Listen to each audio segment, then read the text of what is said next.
لإخواننا الذين سبقونا بالإيمان ولا تجعل في قلوبنا غلا للذين آمنوا ربنا إنك رؤوف رحيم জোরে বলি আল্লাহু আকবার।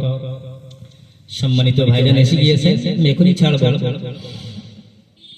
যেহেতু কবরস্থান জলসা বিশেষ করে তামাম পৃথিবীর সমস্ত মুমিন নরনারী সবার জন্য, ইমানদারের জন্য আজ এই দোয়ার মাজলিস, ঠিক কিনা?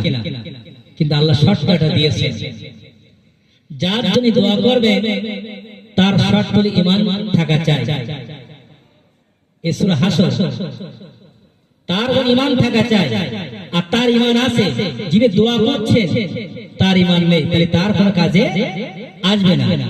আবার যিনি দোয়া করছেন তার ঈমান আছে, যিনি মৃত্যুবরণ করেছেন তার ঈমান নেই, তাহলে তার কোনো কাজে আসবে না। আল্লাহর শর্ত হলো উভয়ের জন্য কি থাকে? ঈমান থাকে, উভয়ের ঈমান থাকে। আজ মাঝে মাঝে আমরা জানি জিরো ব্যালেন্সের আমরা অ্যাকাউন্ট খুলি না, কথা বলেন না? যদি কারো অ্যাকাউন্ট যদি না থাকে টাকা ঢুকবে টাকা, আর অ্যাকাউন্ট যদি থাকে ভুল করে টাকা সময় করে চলে আসবে। উদাহরণস্বরূপ আল্লাহ রাব্বুল আলামিন যারা ঈমানদার বান্দা বান্দি, যাদের ঈমান আছে, যেখানেই থাক, পৃথিবীর যে প্রান্তরে থাক, কাবার ইমাম দোয়া করলেও সে সওয়াব পেয়ে যাবে, কারণ তার ঈমানের অ্যাকাউন্ট আছে, তার ঈমানের অ্যাকাউন্ট আছে। এই জন্য সম্মানিত বাপ ভাইজানেরা, ঈমান নিয়ে আমাদের যেতে হবে, ঈমান আমাদের নিয়ে যেতে হবে।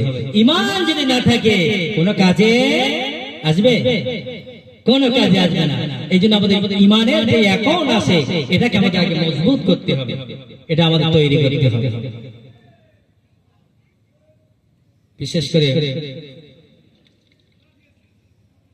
আংশিকভাবে কোরআনের আয়াত থেকে আলোচনা করেছি, হয়তো ঠিক মতো আপনাদের সামনে ভালোভাবে বলতে পারিনি।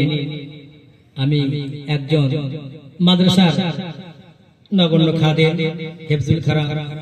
আপনারা জানেন লবঙ্গেস্তি হানাফি মাদ্রাসা আমাদের এলাকার আমাদের সংগঠনের বড় মাদ্রাসা। আল্লাহ শুকর, সেখানে সুনামের সঙ্গে পড়াশোনা ভালো হয়। সেখানে আমি একজন কোরআনের গোলাম খাদেম, একজন মাদ্রাসার ছাত্রদের রাখা। আল্লাহর নবী বলে প্রত্যেক মানুষ, প্রত্যেক পরিবার মাদ্রাসার বিভিন্ন অ্যাঙ্গেলে সে একজন রাখা। আমি সেরকম একজন কোরআন ছোট্ট একটি গোলাম। আমার পেশায় কোরআনের খেদমত করা, সাথে সাথে যাতে করে আল্লাহ রাব্বুল আলামিন সঠিকভাবে কোরআন হাদিসে আলোচনা করে আপনার সামনে পেশ করতে পারি।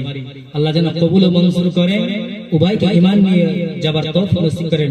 সকলে বলি আল্লাহুম্মা আমিন। সকলে আমাদের দোয়া করবেন। আসসালামু আলাইকুম ওয়া রাহমাতুল্লাহ।